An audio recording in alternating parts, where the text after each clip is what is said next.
Pada suatu malam gelap di sebuah pegunungan yang terpencil, 4 teman memutuskan untuk melakukan perjalanan berkemah.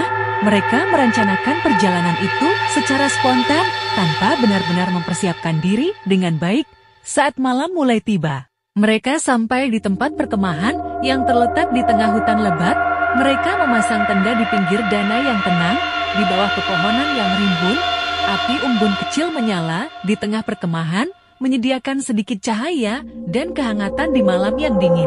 Saat malam semakin larut, mereka duduk di sekitar api unggun, bercerita dan tertawa. Namun, tiba-tiba mereka merasa bahwa mereka tidak sendirian.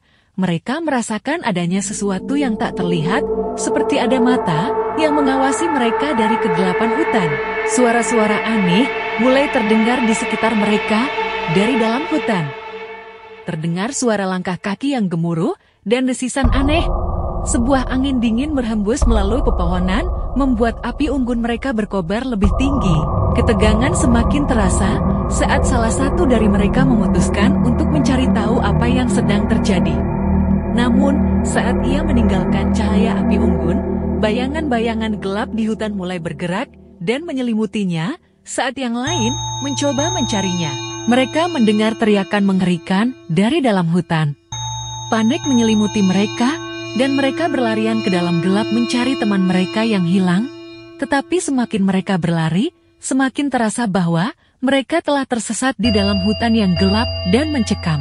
Suara-suara aneh semakin mendekat, dan mereka merasa bahwa mereka tidak akan pernah bisa keluar dari situ. Hingga akhirnya, pagi pun tiba, namun hanya 3 dari mereka yang berhasil keluar dari hutan itu.